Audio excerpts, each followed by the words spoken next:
In Parshat Bereshit, after each day of creation, God declares that what God has done is good. In an article on Lehrhaus, the author Gavriel Laxer offers parameters for what this goodness entails in Parshat Bereshit. What does God describe as good in chapter 1? When God recognizes something as good, it has the following characteristics. It's usually after a stage in creation which progresses the quote-unquote life-sustaining conditions on earth. For example, after the creation of light, without which vegetation couldn't grow and we couldn't do much of anything in this world.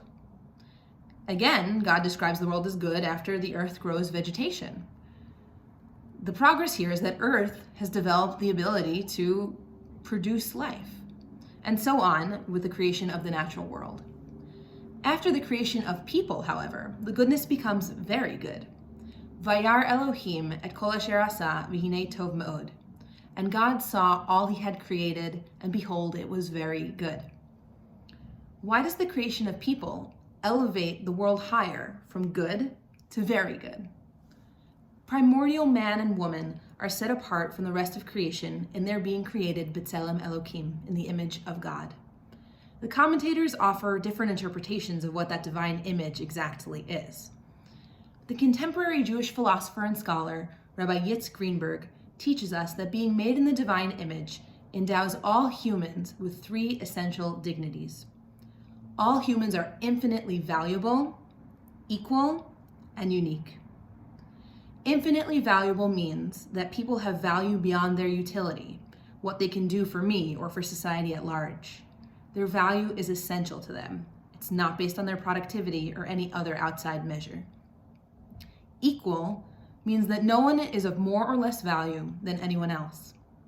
And unique means that each particular person has something to offer to the world that no one has and no one else ever will. Bereshit therefore sets a goal for how we should aspire to treat all humans with dignity. Awareness of this reality of human dignity is a central principle of Judaism. The Tanaim, Ben Azai, and Rabbi Akiva debated whether humanity's divine image, or the commandment to love your neighbor as yourself, was more important. And you shall love your neighbor as yourself. Rabbi Akiva said, this is the great principle of the Torah.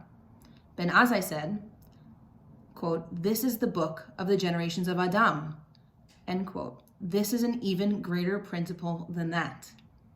Ben Azai and Rabbi Akiva debate here over what is the most important verse in the Torah. Rabbi Akiva says, it's about love.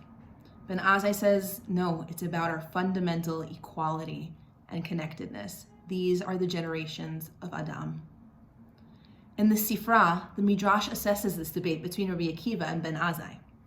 Quote, Rabbi Akiva says, love your neighbor as yourself. This is a great principle of Torah. Ben Azai says, quote, this is the record of Adam's line, end quote. This is an even greater principle, says the Midrash. We are living in a time of extensive polarization, and our disagreements can sometimes make it really difficult to see this very basic truth of Tzelem Elohim, the divine image that is present in all of us. But we have to choose to seek out that image in everyone. The Midrash in Bereshit Rabbah tells us that after God consulted with the angels about creating humans, a disagreement broke out amongst the angels. This is what the Midrash teaches. Chesed, loving kindness, said, let the human be created because they will do acts of love. And Emet, truth, says, do not let the human be created because he is all lies. Tzedek, justice, says, let humans be created, for he will do acts of justice. And Shalom says, do not let humans be created, for he is all strife. All people contain multitudes. We are complex, we are beautiful, and flawed beings. But we must remember that we have this choice every single day to choose which inclinations to follow, which behaviors and habits to foster in ourselves and in those that we influence. Each day we get to choose which of these angels will be proven right. In the Haftarah, which is generally read with Parshat Bereshit, there's a description of God continually creating the world anew. Hashem Borei Shamayim. Hashem, who is Borei, creator, who is even now creating the heavens. We say something similar in the blessings before the Shema. We say that God renews creation each day. Mechadesh b'tuvo b'chol yom tamid ma'aseh Bereshit. The Hasidic teacher, the Kedushas Levi, on Parshat Re'eh, says that the people who serve God are aware that they receive insights daily and learn things that they had not known on the previous day. We may therefore understand that word, b'chol yom, as every day. As our sages says, b'chol yom yiyu be'einecha k'chadashim, that God's greatness should be understood and seen in your eyes as something brand new each day. Each day, no matter how hard, is an opportunity to renew ourselves, to make new choices as God renews the creation. Further on in that chapter, Isaiah describes our expanded responsibility as the Jewish people to be a light unto the nations. We are appointed in this world to help those who are vulnerable and to improve the world. Isaiah says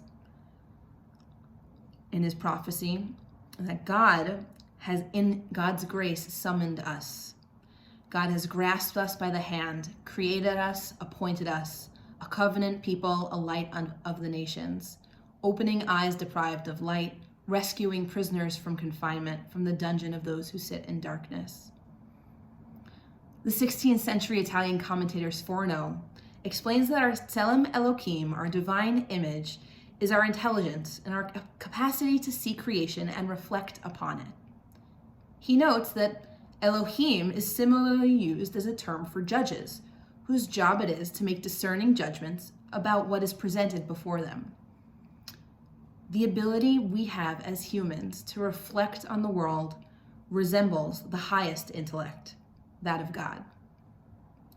People have a unique goodness, the very good, to recognize and reflect on how the world works, how to sustain the world, as well as how to appreciate and respond to the world's goodness.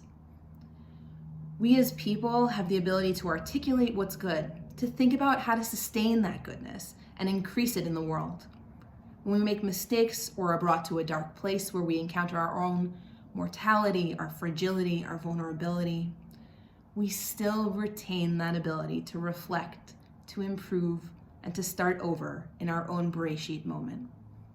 This is the shared Tselem Elohim of all humanity, which we are called to seek out in everyone and to uphold in ourselves. Our ability to see what needs fixing, to see possibility, to find the light, to be the Or Lagoim, and to bring it out in the world. When things look dark, to hope anew.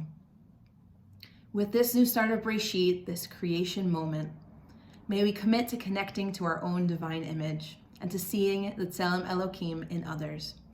May we be open to new hope and new possibilities as the world begins again tomorrow, the next day, and the day after that.